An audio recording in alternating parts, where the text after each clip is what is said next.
What are your reasons to live somewhere? Have you ever had a special group of folks that you produce things with? What drew you together? This week we're chatting with Dixie Treichel, Wisconsin native and current Minnesota resident. Dixie is a host of KFAI's Fresh Fruit and a longtime sound artist. You can check out her work by searching SoundCloud for Dixie Treichel, Dixie Treichel. We talk about the many places that Dixie has lived and touch on some other fun topics like energy healing. As always, this podcast is available to stream for free on your favorite service. If you're interested in extra goodies, go check out www.patreon.com/listentogirls and help support for as little as $1 a month. We could use financial support now more than ever. Let's go.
Dixie.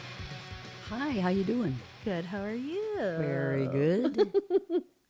Thanks for coming in. Oh, sure. I'm excited to chat with you, find out a little bit more.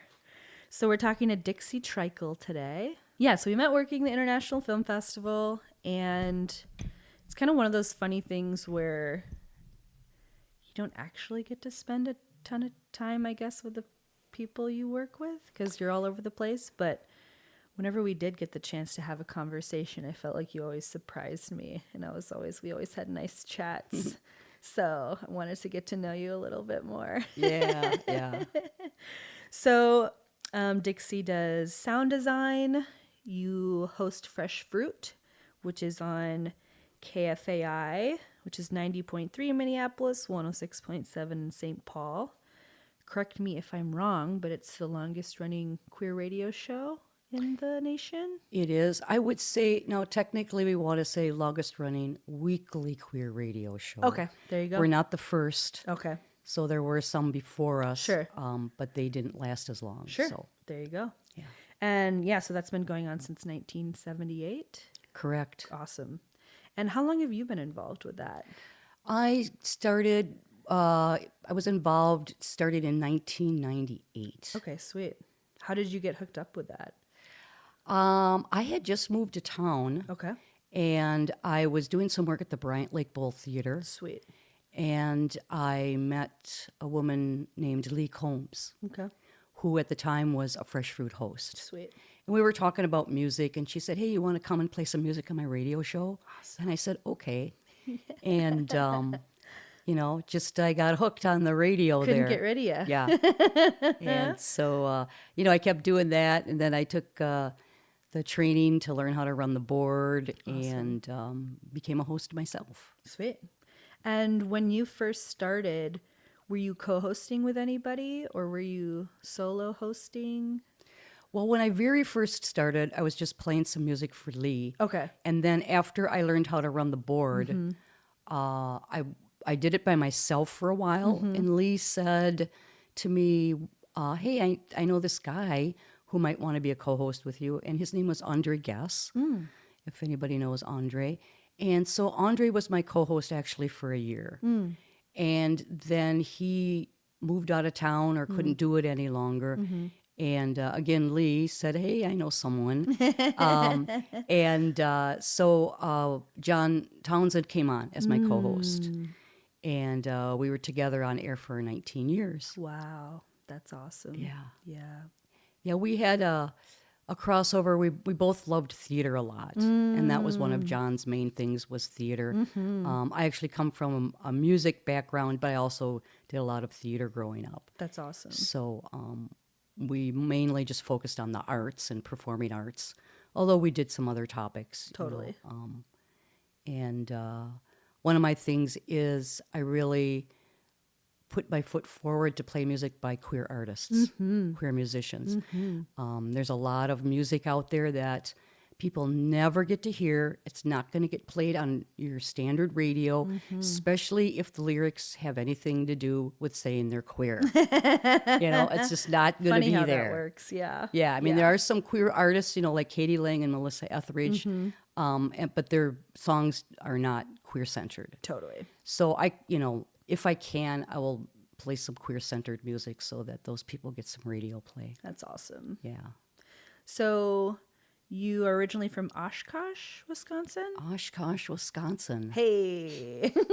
Yeah. So how did you get to Minneapolis? Was that right away, or you moved around a bit before then? Yeah, I moved around a lot, actually.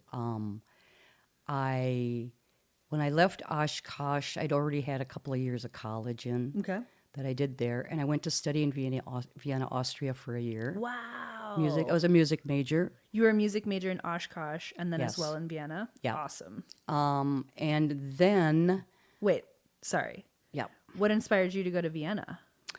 that is so weird. I was walking down the hall one day at college at Oshkosh, University of Wisconsin, Oshkosh.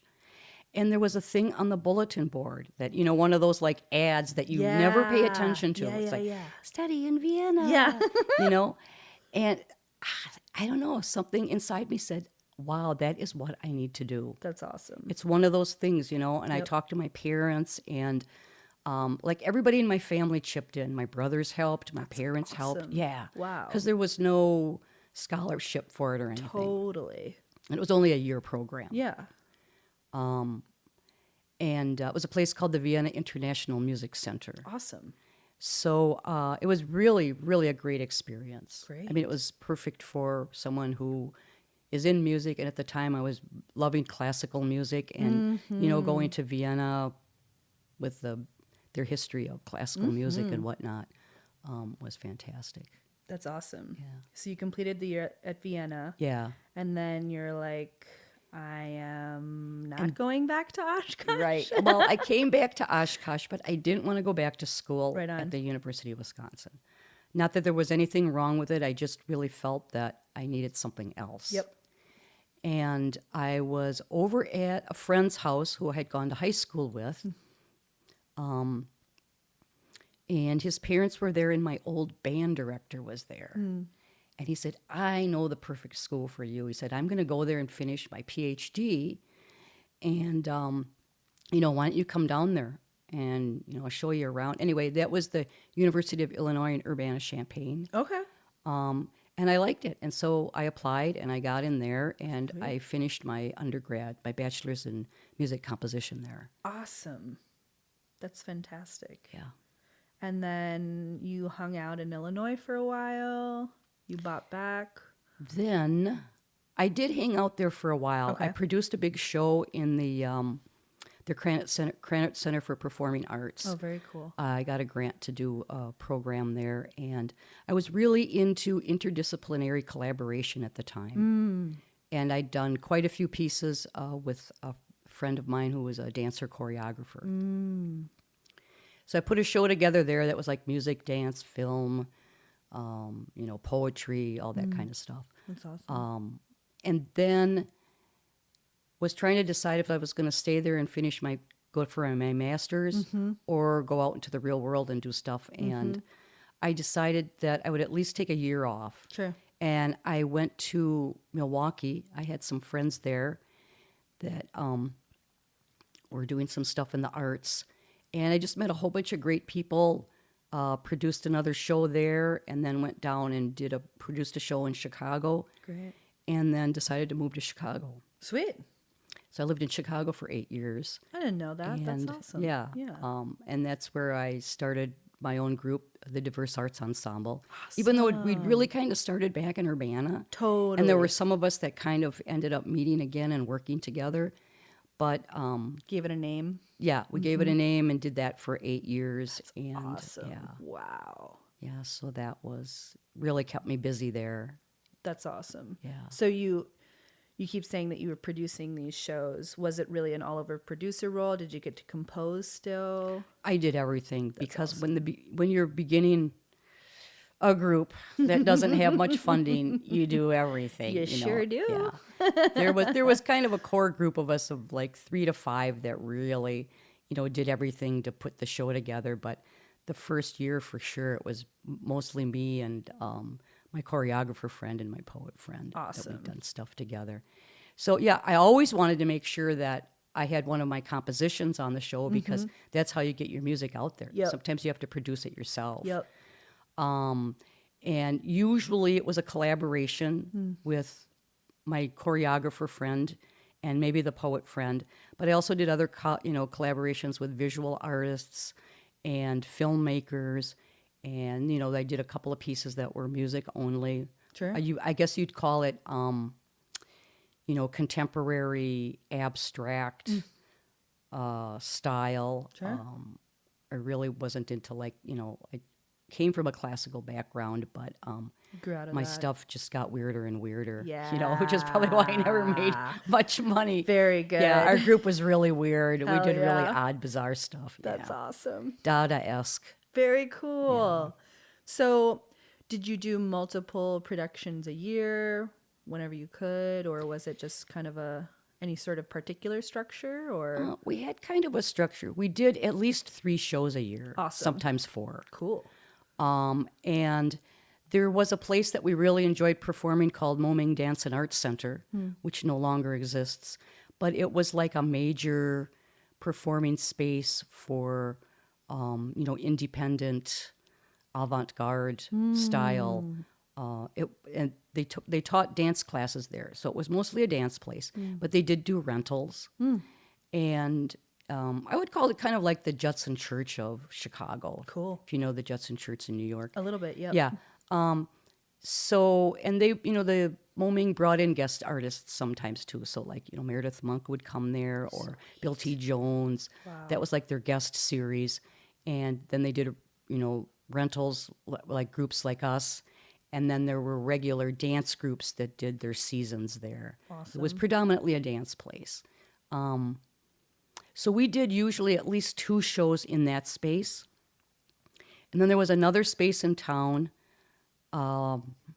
which I'm trying to think of the name of it now. I can't think of it.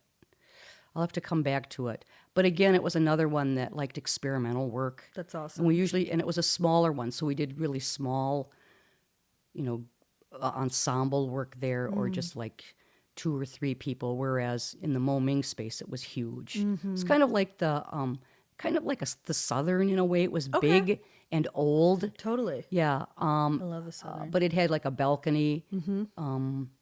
But it had that kind of feel to it. It was like an old, really good feel kind of place. And then sometimes we would do a show maybe in an art gallery, or there were a couple of, avant-garde galleries that let performing artists in, or just alternative space someplace. So when you were, producing a show, so you have this kind of core group of people, and seemingly you all had kind of little bit of different discipline backgrounds, but obviously you're all artists, you're all kind of in the same weird stuff zone. So when you were planning a show, and I'm sure maybe it changed depending on the show or whatever, did you plan a show based on the space, based on the people you were working with, was it more of a variety show? Was it its own independent show? I would call it definitely more like a variety show. Cool. There was never like just one theme through the Sure. whole show. Okay. We all did our own pieces, and then we did have, kind of a format. Like we wanted to make sure, usually I did most of the programming, but there was a discussion where we would sit together, the core group of us. We wanted to make sure that each show had a little bit of a different disciplines in it. Awesome. So it was never all dance or all music. There was usually at least 3 or 4 disciplines, if not more. And so the core group of us would present something either together or with other people that we were collaborating with. I was the composition person, music, sound artist. Then we had the dancer choreographer, we had poet, writer, and then there were a couple other music people that were involved. And we were kind of like the core people that kept it going. But over the years, we brought in a lot of really, really interesting artists, kinetic sculpture, different kinds of film work. And because the space of, if it was in the Moming space, you really could compose pieces for that space. Like we rearranged that space. It was kind of modular. Very cool. Not totally modular, but we could move a lot of stuff around. We brought in people who were interested in doing stuff with lights, like lighting designers and setting up different kinds of lights. We did a whole show in the balcony one year where we brought in just a whole bunch of visual artists. And we just set up all this stuff in the balcony. It's hard to describe the balcony. It was like an old school. I think it was like an old church school. Okay. Way, way, way back when. But it was a big, wide balcony, you know, if you can imagine that. Yeah, Kind of absolutely. like the Old Walker Church. If you were ever in the Old Walker Church in South Minneapolis. Absolutely. I used to live across the street Yeah, from it was there. it was kind of like Before that, it where burned it had a down, real right? yeah, it had a really big balcony. Yes. And but there was a lot more walking room in it. So there were chairs, but you could still walk around and do stuff. Sure. And so, you know, we tried to experiment with that space too. We did a lot of stuff with it, or did stuff downstairs and removed all the sidewall and tried to see what else we could, you know, do that would be interesting to people coming to see the show. And, you know, we did get a following. I mean, we almost always sold out. That's awesome. Yeah. That's great. And we would probably at least break even. Totally. You know? That's the goal, right? Yeah. That's the goal. Maybe with a little left over so we could have some pizza or cherry something. on top. Yeah. Very good. But it was really, you know, it was a lot of work though. Totally. And, you know, eventually after about 8 years, you know, we just said, you know, I think we need to move on. It's time. Yeah. That's a good run. It was a good years. run. Yeah. 8 years with I'm assuming kind of the same core of group of people. Like, Yeah, it was. that's I pretty mean, some wild. of us started in Urbana together and then met up awesome. again in Milwaukee, and there was always new people, but there were like 3 or 4 of us that, you know, really were in it for 10 years. I was going to ask, you know, any time that something like that happens where a core group, especially in the arts, come together, have a run for so long, or even short runs, you know, I think it's always kind of a miracle to find, you know, other like-minded people that are in the right time and space as well to create with you. How did that happen? Just all doing shows together and working together and being like, hey, we work well together? Or is there any sort of... I think so. I think it was a real treat. You know, sometimes people just meet the people that they connect with. Totally. You know, and like myself working with the choreographer and the poet, we all met in college. That's great. And ended up like just crisscrossing and running into each other. You know, like I went to Milwaukee, but then I wanted to put that show together, so I contacted everybody and said, hey, you want to come and do a show? That's awesome. You know, That's awesome. But then I'd met a whole bunch of really interesting artists in Milwaukee too, so they were involved. And then everybody met new people, and some of those people came up from Chicago because they knew somebody in Milwaukee. And so then when I ended up going to Chicago, I had those contacts. That's awesome. You know, and we would just kind of crisscross. And then in Chicago, people just came out of the woodwork to work with us, you know, because they wanted to have a place to show their work, and it wasn't being shown anywhere else. And, you know, we were in their style or whatever. And we were pretty open as far as style and genres go.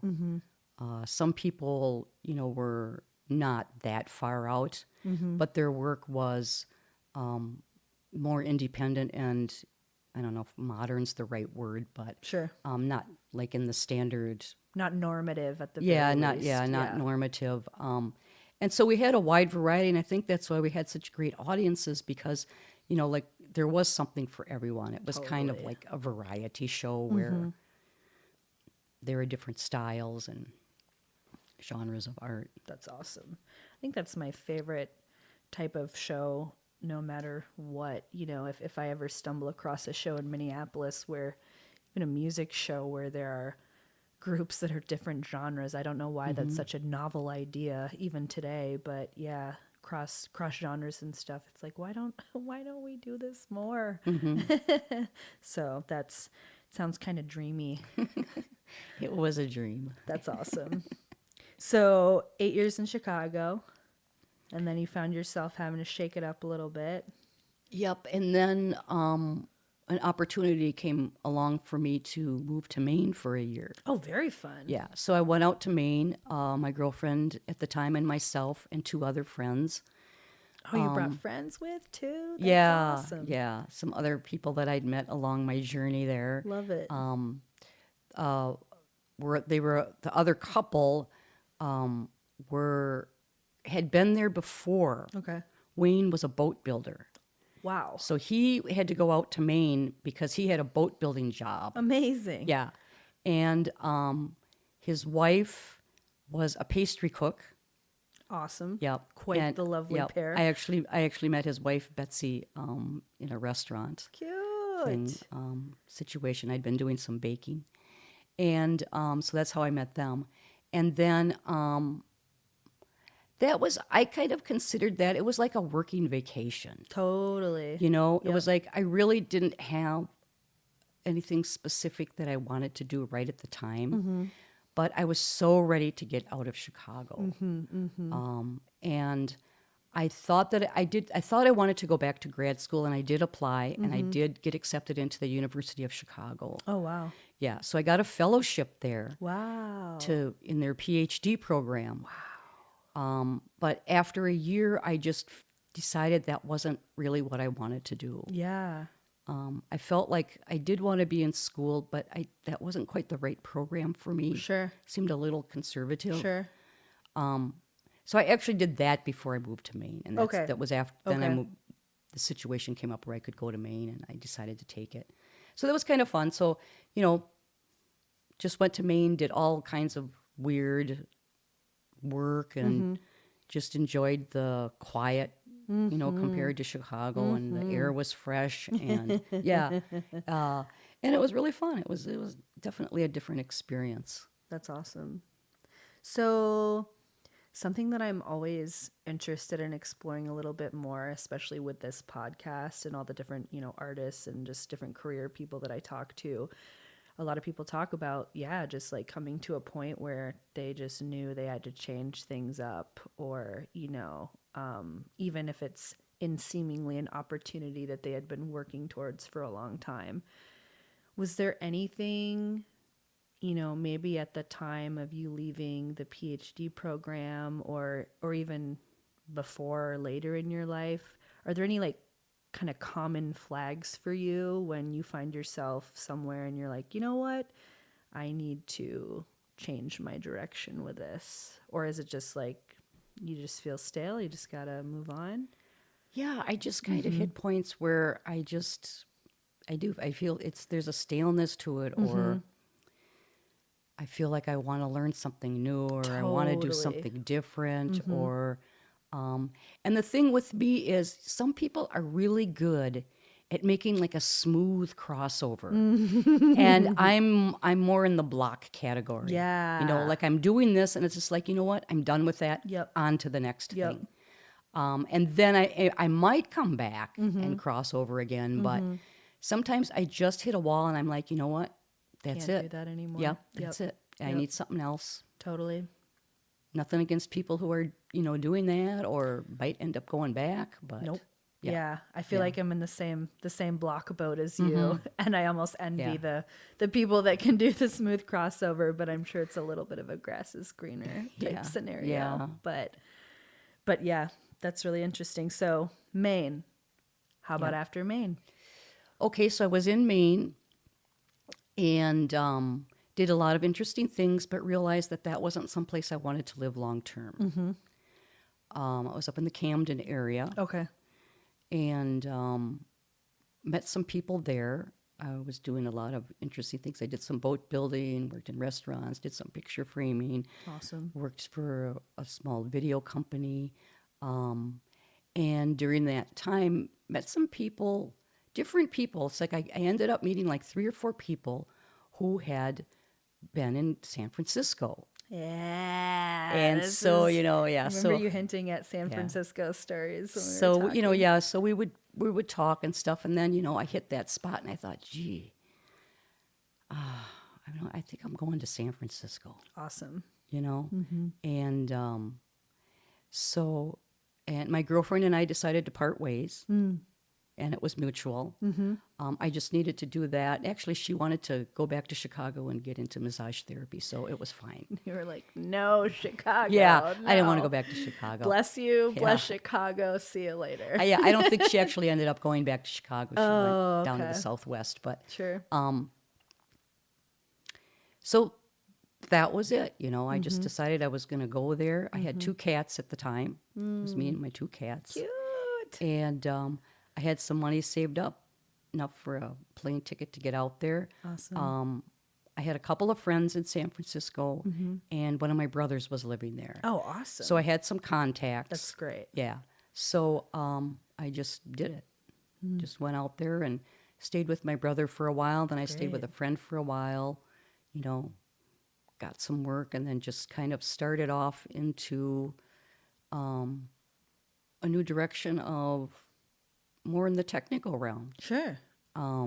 doing technical theater and live mix sound for performances, and just trying to do some new things. That's awesome. Yeah. So was there anything in particular about San Francisco that drew you there? Was it just the people talking about their experiences there and you wanting to try it out, or it was just... I think so. I mean, I think that was part of it. Everybody that I talked to came there from totally different perspectives. Right, totally. And that, once I got there, it's a town that really has a really wide variety of perspectives. I mean, I think every city does, of course, but it was just fresh and new. It was West Coast. It has a different feel. And I'd grown up mostly in the Midwest. Yeah. And then had that 1 year on the East Coast, traveled in Europe for a while. But I really enjoyed the mixture of the East and West that they have in San Francisco. And I actually kind of got into doing, becoming interested in like sound healing and That's so cool. doing energy work and everything that you would think would happen in San Francisco. Yes. And so that became part of my life too. And I met a lot of really interesting people in those fields. Yeah. And, learned, some more perspectives and then stayed working in the arts. Totally. So you became interested in sound healing and stuff like that. Did you yourself have any particular experiences that made you interested in it? Or was it just kind of like an outsider, like, oh, this like sound healing, that seems really cool? Kind of, sort of. Okay. I mean, I had a friend there who, had known some people that were in energy work Sure. realm. And several people told me that they thought, people who were sensitives or whatever you want to say, that that would be something that I could do. And Because they considered you one of those people that was yeah, sensitive? Yeah. yeah. And so I kind of started to do it. I did a few sessions with people who used sound in their sessions. They didn't call themselves officially sound healers, Sure. although later I did meet people that did that. And it was pretty amazing, really, when you get into that space where you're really relaxed, how sound can really move that energy around your body. Absolutely. It's really, really interesting. Absolutely. Yeah. This documentary comes to mind. I really hope I have this title right, but I think it's called In the Garden of Sound. Okay. Have you ever heard of that? I don't think so. I really hope I got the title right. I'll fix it in the intro if I didn't. But it's about this man who is in sound therapy, and he slowly goes blind. And at the point when they're making this documentary, I think he's almost entirely blind, but he focuses on working with a lot of like children with disabilities, mental and otherwise, and just the healing that comes from sound alone that he's able to do. There's this one child who has a really hard time communicating with the outside world, and the first time they ever communicated with the outside world was when he played a lyre. And they reached out for it, and they had never tried to interact with the outside world previous to that. And just like all the different really cool, he has this like wooden bed that's strung like a harp or a guitar underneath, but it's all the same string, and he strums it. And I mean, you can only imagine the feeling you would get. But yeah, I kind of feel like I also have been told or have experienced a lot of sensitivities to energy and stuff like that. But I was also one of the people that kind of shied away from it, or didn't really participate, or give it enough credit. And I remember, gosh, it was probably 6 or 7 years ago at this point, but a friend of mine introduced me to an energy worker, and I kind of went in, unfortunately, with not a very open mind, and they completely changed my mind, and it was one of those experiences where it's like, oh, I wasn't even looking for something, and you just kind of blew my mind, as it were. Yeah, I remember, I won't get into everything, but it was like the session could probably be described as like Reiki, a lot of hand motions around the body and everything, and just kind of going through your energy. And yeah, they were, after our session, they were telling me what I was seeing behind my eyes during the session and all this stuff. And I was just like, dang, like you kind of, okay, yep, I'm opened up now. I get it. Yep. So that was really cool. And music healing and energy healing and all of that, I just have such a huge interest in now. Yeah. It's definitely interesting. And there's a whole thing about I read some books that were interesting concerning vibrational medicine, about vibrations. And I should dig those out again because I really enjoyed them when I first read them. And I met a woman there who had her own school. Wow. Predominantly massage therapy. She was massage therapy, but very into the vibrational medicine stuff too. And so I would go there sometimes too and do, energy workshops, or That's awesome. work on her class, just do like an energy session with her class or something like that. Cool. And that was really fun because that's kind of an esoteric thing to do, and a lot of people don't believe in it, or they think it's bunk. So to run into people who actually think it's important is, really a good thing. And yeah, aren't embarrassed about it. Right. Like, and to have like actual experiences, positive experiences that speaks for itself. Right. In a really big way. So yeah, another cool thing that I want to touch back on, you were just talking about San Francisco. I've never lived there, but I've spent some time there, and I think, correct me if I'm wrong, but just that there are so many different type of people. It's such a melting pot, and at the same time, maybe it's different today. It probably is different today, but it seems like there's kind of an overall respect for everyone. Like that's one of the things that makes it special, is like melting pot, difference of opinions, and yet everybody kind of has the same baseline of, all right, you're doing your thing. And I don't know, I felt it more so there than a lot of other places that I've traveled. Yeah, I mean, I kind of had a similar experience. I mean, I had a good time. I met great people, and I'm sure there are people that don't have as good a experience. There were an awful lot of homeless people Of when I was course. there. Yep, yep, You yep. know, but it did have, for me, I just liked the energy there. Exactly. It just, you know,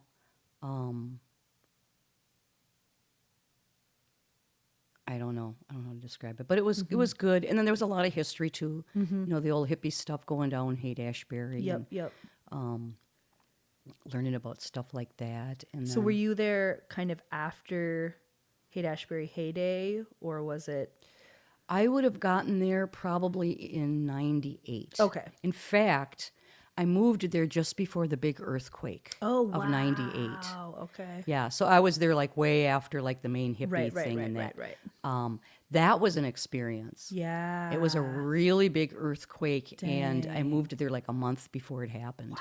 Yeah. Terrifying. Oh my God. So that was like, I mean, I had experienced little baby earthquakes before. Like I'd go out there and visit my brother or Sure. something. I had a couple of brothers out there. But I was working at a little computer place at the time, just like a little office in the Tenderloin area.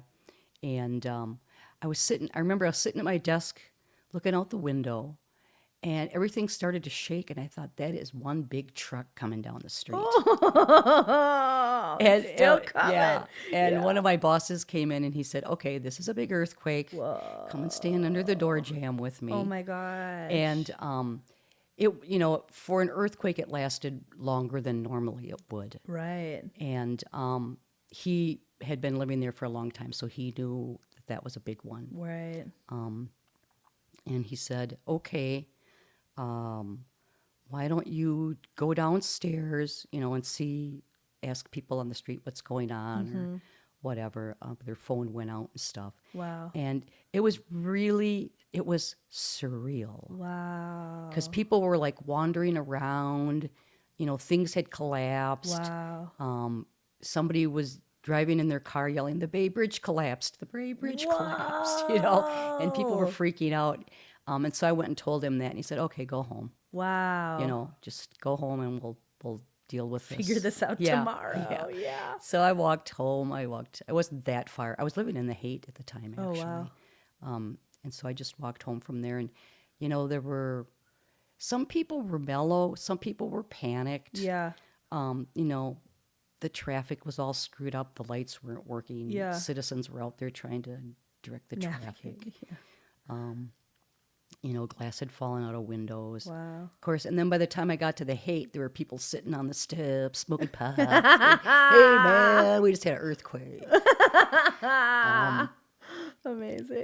But it was definitely an interesting experience. And that night, the Haight was quiet. Wow. There was none of the bars had any music. Everything, they didn't Sure. have any lights. Totally. People were walking around the streets really quiet. Wow. It was, lighting candles, and some people had little mini battery operated TVs Wow. that they put up on top of their cars. What It a was really scene. surreal. It was really bizarre. It was really Yeah. a bizarre. That sounds like a scene out of a movie or Yeah, something. it was mellow though. But then the aftershocks that happened are always Oh, the- wow. Yeah. yeah, things that the next few days or whatever, you're like stopping. It's like, oh no, Yeah. another one. Not again. Anyway, yeah. So that was part of my San Francisco experience too. That was kind of Wow. fun. That's pretty wild. Besides all the Welcome other wagon. stuff. Yeah. And then getting to sometimes you see people like the Jefferson Starship played at the park.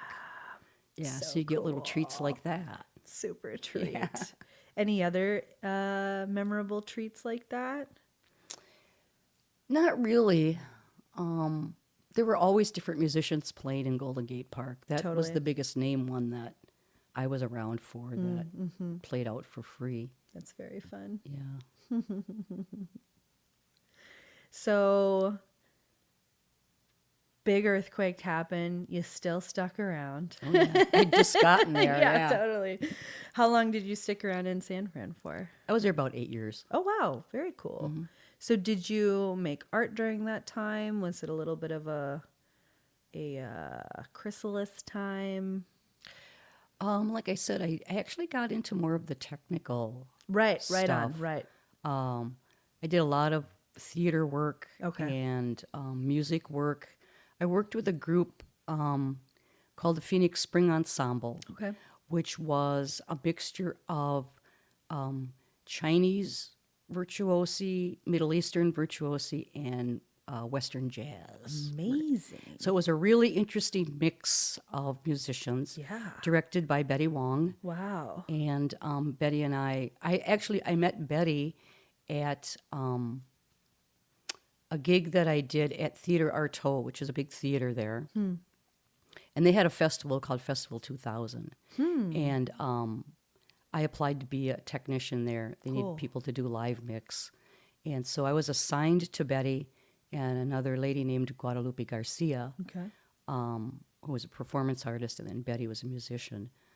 And anyway, so I met Betty there, and then she needed someone to come and help do sound for her ensemble that played a lot. Sweet. Mostly she did music of the Silk Road, which is Chinese, mixture of Chinese and Middle Eastern. And but then she was also a modern composer. Awesome. And a pianist. So she wrote just some regular avant-garde music too, and did kind of a mixture of that. And so I started working with Betty. She hired me to be one of her technicians for sound, and ended up working with the ensemble. And they had a fantastic doumbek player named Mary Ellen Donald, and I studied with Mary Ellen for 3 years on doumbek. Cool. Yeah, Middle Eastern percussion. Wow. And so that was really fun. And so I worked, did a lot of that. Theater work. I did sound design for theater. I started doing that, which I had only kind of dabbled in Sure. before, but that actually became kind of a lucrative income Nice. doing that. And just other things that I could, find a live mix and stuff Totally. like that. So was that kind of the first time, sorry if I'm just repeating myself, but that was kind of the first time you really got to spread your wings in the technical and the kind of the background of the art stuff? Well, pretty much Yeah. so. I mean, when I was at Ming in Chicago, I was actually hired there as the assistant production manager. Okay. So I worked there outside of the group that I had, working the sound in the booth. Okay. So that's kind of where I your got first started taste, doing yeah. that became kind of a part-time job for me Okay. doing that and learning some of the technical things. And the woman who was the production manager was a light designer. Okay. And so she taught me stuff about lighting and how to cable and plug in the lights and stuff like Totally. that. Yeah. Sweet. So I kind of learned that, but I didn't really do anything with it outside of that. Right on. But then when I got to San Francisco, I just kind of met people who knew of theaters that needed technicians. There's a LGBT theater there, Theater Rhinoceros, which had been going for a long time, very classic. I did some work with them, and New Conservatory Theater Center, which is also LGBT centered but does other stuff. They had like 3 little theaters. And then I just did a whole bunch of work for really small theater groups. Did some work at Theater Artaud and just started like mostly freelancing. Cool. So how the hell do you decide to leave San Francisco? I don't know. That was one of those block moments Yeah. where something inside me said, you know what, you're done here right now. Yep. Although I do dream of the ocean many, many times. For sure. But I just felt like I needed something new. I just needed change, and it needed to be a big change, Yeah. not a small change. Yep. Because I could have moved over to the East Bay. I had friends over there, like in Oakland and Berkeley, and still kind of continued some of the stuff I was doing, but it was just like I needed something else. And I did know a couple of people here in Minneapolis. Okay. And, contacted them and said, what's the art scene like? And they said, there's a good art scene here. And I said, okay. See you tomorrow. Yeah. And then I moved here, and, like usually, Up until then, everything has kind of been in like 7-year or 8-year blocks. I love it when noticed. things show up like that, Yeah. where you kind of like notice Yeah. a numerical cycle Yeah, almost. they're really. And I kind of hit that here, but it didn't propel me someplace else. Interesting. Yeah, so I've actually been here two Cycles. cycles. And does that mean you kind of feel at home here? I don't know. I mean, I do. I mean, sure, I do feel at home here, Sure. but I'm at the point now where I am ready for something new. Totally. And I don't know what that means. I don't know if that means I'll move someplace Totally. or if I need to shift, into what I'm doing. I am a little tired of the ice on the sidewalks. Oh, yeah. I mean, I grew up in Wisconsin, so Yep. cold isn't the problem Yep. too much. Yep. But Ice. the ice I completely on the agree. sidewalks here is the worst it's ever been. Even Yeah. Chicago was really cold when I was there. I remember one time in Chicago, I was walking to work and there was a fire hydrant with just this water spouting out of it that had frozen in midair. That's how cold it was. That was a Oh cold my winter. God. So, but I The don't ice know. is bad. I grew up like up north in the woods and stuff for the first 20 years of my life, and then so when I got to the cities and stuff, the past, I've been here like 10 years now, and the past 5 years have seemed like, I don't know if I'm just crazy or what, but the ice so bad. A couple years ago when it just iced over and literally never melted for a couple months. It was like, I remember listening to the news and them being like, well, it still isn't literally even warm enough for the ice to melt. So, oh my God, so bad. How do we do it? Why do we do it? And whenever people drive cars too, I'm just like, I don't understand how we're allowed to drive cars on this stuff. It seems like a bad idea. Well, I kind of think of that as the deserts too. I'm not a desert person. Yep, I'm a water person. Yep. Every place I've lived has had water. Totally. Yep, it's a must for me. Yeah. And except Urbana didn't have that much. There wasn't like a big body of water, Sure. but every other place I've lived, That's another I got to be by the interesting water. cycle, yeah. And I would not be happy in the desert. Totally. If you could pick up and move tomorrow, where's your ideal water place? I don't know. Throw a dart and a mental Yeah. map. Where's it land? Well, I do miss the ocean. I mean, Yeah. I would probably go west. Totally. I think before I'd go east. Totally. And I don't know. I mean, Seattle could be possible. I was going to ask if you've spent any time in Oregon.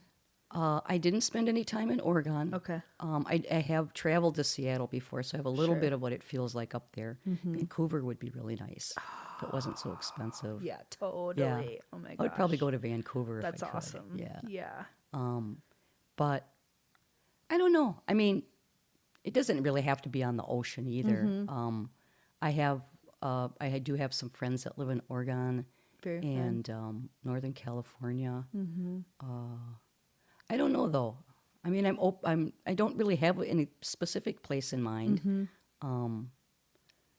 Sometimes I surprise myself Oh yeah. because I really never ever expected that I would move to Chicago. Yeah. I really didn't.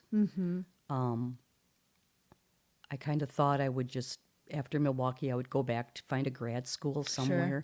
And then, I just met people. Actually, one of my friends who I'd met in Vienna, and we'd stayed friends when we came back to the States, he and his girlfriend were living in Chicago. And that's actually what drew me there because he was, heavy into the arts and knew what was going on there. That's And, awesome. So sometimes it could be something like that too. I'll just go because I know people there and Absolutely. there's something going on. Whatever that means. Well, I'd like to talk to you forever, but you have a time limit. So we got to wrap this up soon. Okay. Are you working on any fun pieces in your spare time right now? And when I say fun, I don't necessarily mean fun, but are you working on any weird music right now? Well, I think I'm always, working on some kind of a sound art piece. I like to do experimental sound collages, mostly from found sounds. Awesome. And I've made experimental musical instruments from found objects Very fun. as well. That's awesome. Yeah, I was with a group here in Minneapolis. I started a group of instrument makers. Awesome. Yeah, and we did shows on and off for 5-10 years. It's fantastic. Experimental stuff, and so now I'm into the kind of like the fixed media, acousmatic music that you would hear on the radio or listen to on the web. It doesn't necessarily, or an electronic music show or something like that. And that I do all different kinds of styles in that, but I do get involved with contests in different countries or radio specials. I've had stuff played in different countries, sound art festivals. So cool. They have a big one in Berlin, and I've had a piece on that. Oh, that would be an awesome place to... They had a great show in Scotland. It was in the middle of a dark sky park. Wow. There's only a few of those in the world, and Scotland has a big one. And every year these people, they're not doing it anymore, but for like about 5 years, they would have a festival that went 24 hours in the middle of the dark sky park. So cool. And they would ask people to submit music, and they would play it over an FM receiver, and then you could walk around the park with headphones on, connected up to this radio thing, and hear the music. So but it didn't bother anybody else. That's awesome. Yeah, in the middle of the dark. What a fun idea. That was a great idea. Yeah. Yeah. I've heard of I've been to a couple little silent discos where you're just in a room with a bunch of sweaty teenagers with the headphones on, but in a park sounds a little cooler even. Yeah, it was kind of like that, and then they'd have a big tent set up where people could just go hang out, or if they're staying overnight, their sleeping bags, or put their tents up nearby. Let's do that. And Sounds awesome. I know. But, that's some of the stuff I've come in contact with, the different festivals that people have in different areas of the world are pretty interesting. San Francisco has a big tape music festival, they call it, which is different styles of. I call everything sound art now. There's so many different names for it. There's radio art, there's sound art, there's fixed media, electronic music, whatever. So I'm just working on a piece right now. I just submitted a piece to a group called, it's not really a group, it's what do I want to call it? I guess it's like an online sound gallery, I would call it. Okay. I can't remember how she explains it, but there's a woman who runs it. It's called Earlid. Cool. And she does all kinds of things that deal with sound and radio art and sound art, and posts like these virtual sound galleries on the web. Joan Schumann is her name, Earlid. And they had a call for a project that they're working on. She puts together like little projects, and then she puts out a call for it and kind of curates like these different shows that you can then listen to. And I just submitted a piece to that, so I don't know if it's going to be in this show or not. Cool. But fingers crossed. Yeah, I had one in there a couple of years ago. And all different kinds of stuff. So that's awesome. So do you, real quick, try and wrap this up, but when you're creating or composing, is it all over the board? Are you mostly digital sounds? Are you collecting found sounds? You said that you were doing like field recordings and stuff, or that's part of it. Okay. Yep. Okay. It's kind of a mixture of like if I'm doing a sound collage, most of my pieces tend to have some kind of a collage effect to it. It might be more ambient oriented, or it might be more musique concrète oriented, or other styles, but it's usually a mixture of maybe something I've gone out and recorded in the field, and then I'll manipulate it, or maybe not. It could be something that, some weird sounds that I found on the web. Awesome. That I'll, take and manipulate or whatever. it could be some things that are created electronically in the studio. I usually take things, I manipulate them, I cut them up, you know, use different kinds of techniques, change the speed, change the length. Sometimes, that's mostly what I do in general for that. But I do some sound recordings too, where I might go out and do a radio story. Sure. Like I do some radio documentaries and stuff like that. Awesome. It's mostly digital, though? You mostly work with digital mediums, or are you recording on tape ever, or? I have done some tape pieces. Yeah. I guess to answer your question, then it is mostly digital these days. Yeah. You're manipulating digitally in a program and stuff? Or, right. Yeah. I did do a few years ago, I did do a piece that was all started on reel-to-reel. Oh, very fun. And cassette. So it was really on tape. Totally. But that's rare. Yeah. Because I don't have a reel-to-reel player. Yeah. Most people don't. Yeah. No. But I took some classes at MCTC and they had Nice. that was during that. That was really fun. That's awesome. Yeah.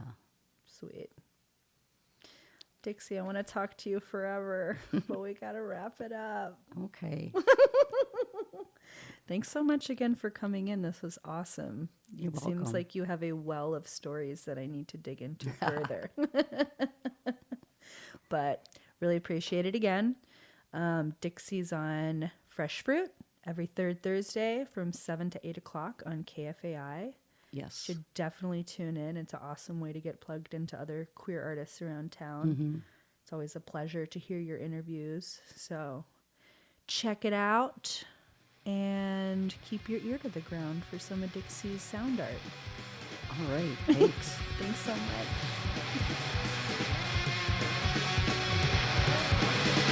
Attention!